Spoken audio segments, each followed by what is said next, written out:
Next is age. Age ಅಂದರೆ ವಯಸ್ಸು. So ವಯಸ್ಸನ್ನು ಡಿಸ್ಕ್ರೈಬ್ ಮಾಡುವಾಗ ನಾವು ಹೇಗೆ ವಿಶೇಷಣಗಳ ಪದಗಳನ್ನು ಬಳಸಬಹುದು ಅಂತ ಹೇಳ್ಕೊಡ್ತೀನಿ. First one, she is a young child. ಅವಳು ಚಿಕ್ಕ ಮಗು.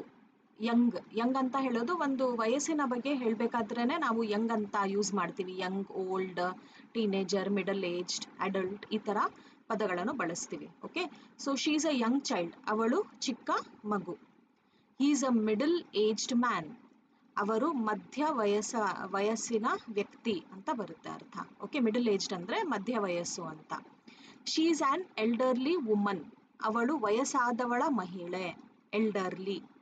ಓಕೆ, ಎಲ್ಡರ್ಲಿ ಅಂದರೆ ವಯಸ್ಸಾದ, ಅಂದರೆ ದೊಡ್ಡವರು ಅಂತ ಬರುತ್ತೆ. ಓಕೆ, ಸೊ ವಯಸ್ಸಾದ ಮಹಿಳೆ. ಈಸ್ ಅ ಟೀನೇಜರ್, ಅವನು ಹದಿಹರೆಯದವನು. ಟೀನೇಜರ್, ಸೊ ಟೀನ್ಸ್ನಲ್ಲಿ ಇರ್ತಾರಲ್ಲ, ಸೊ 13ಇಂದ ಶುರುವಾಗಿ 19 ಏಜ್ವರೆಗೆ ಟೀನೇಜರ್ ಅಂತ ಹೇಳ್ತೀವಿ ನಾವು. ಓಕೆ, ಸೊ 13, 14 ಟೀನ್ ಬರುತ್ತೆ ನೋಡಿ, ಅದಕ್ಕೆ ಟೀನೇಜರ್ ಅಂತ ಹೇಳೋದು. ಸೊ ಅವನು ಹದಿಹರೆಯದವನು. ಶೀ ಈಸ್ ಆ್ಯನ್ ಅಡಲ್ಟ್, ಅವಳು ವಯಸ್ಕಳು, ಅಡಲ್ಟ್.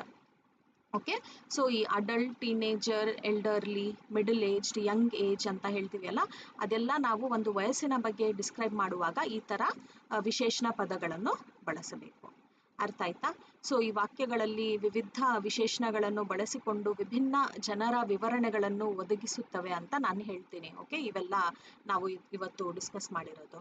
ಓಕೆ, ಸೊ ನಿಮ್ಮ ಭಾಷಾ ಕೌಶಲ್ಯಗಳನ್ನು ಸುಧಾರಿಸಲು ಈ ವಿಶೇಷಣಗಳನ್ನು ಬಳಸಿಕೊಂಡು ನಿಮ್ಮ ಸ್ವಂತ ವಾಕ್ಯಗಳನ್ನು ನಿರ್ಮಿಸುವುದನ್ನು ಅಭ್ಯಾಸ ಮಾಡಬೇಕು ಅಂತ ಹೇಳ್ತೀನಿ. ಅರ್ಥ ಆಯ್ತಾ?